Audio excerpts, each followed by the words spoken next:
सुना है ना, पाप धर्म के बीच में रखता है।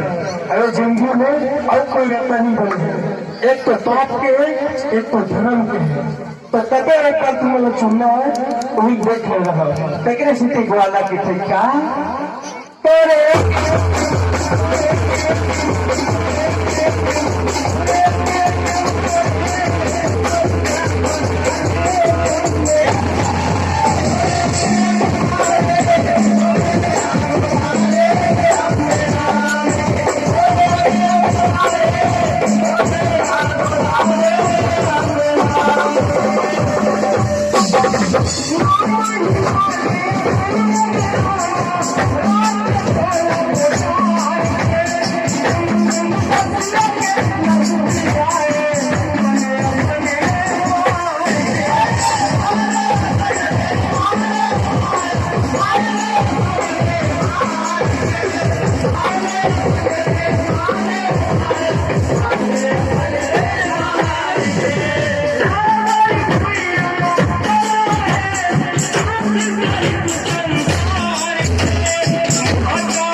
मातारी के छत्तर सिंह अपना सुधर सुख मिले थे।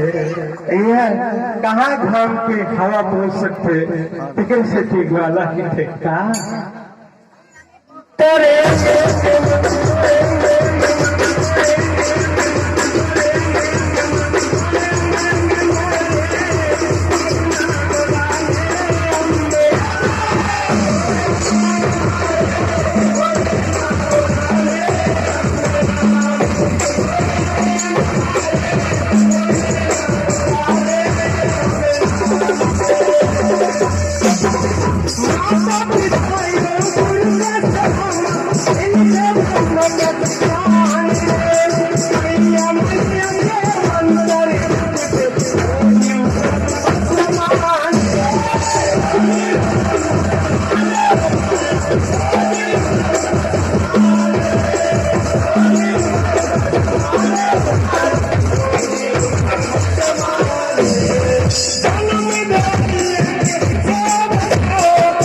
Thank you.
सही बात है संगारी हो।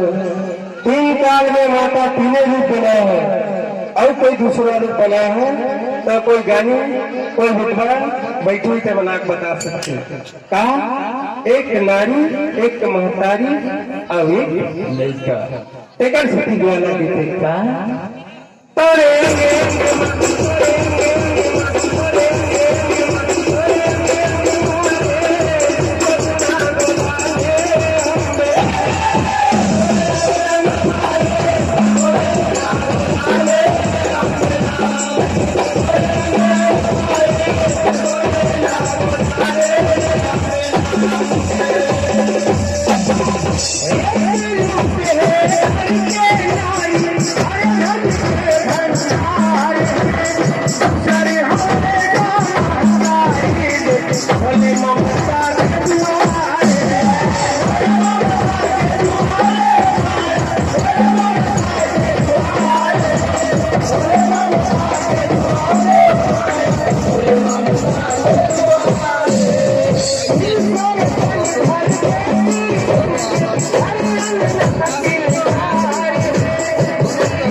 सुनत संवादी एमन बोले का लगता मोला तेगा स्थिति बोलना पड़ता महतारी में पूरा दुनिया के जीव जंतु जन भी हवे और महतारी अपन स्वरम समेट के रखे और का चीज ना सुन के पूरा दुनिया के जपे के पूरा बदनामी के दाग ला सुन के महतारी है हर जीव ला अपन पूरा में बसा के रखे तेकर से ग्वाला के का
सही है ना?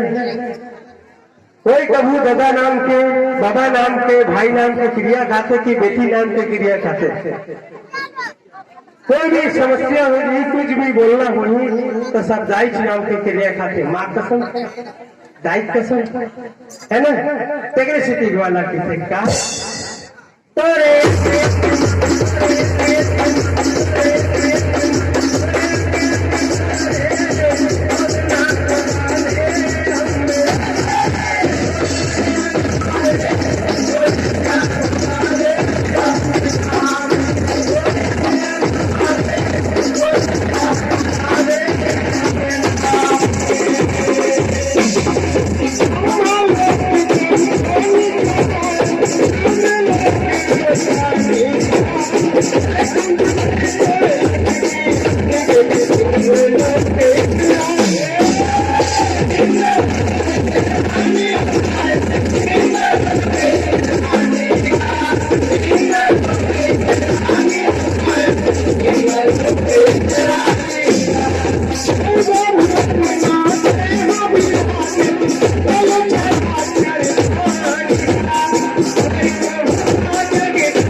तीन लोग 14 भुवन में घूम लो, मगर छत्तीसगढ़ से सोना धाम तुम्हें पहुंचो नहीं मिले।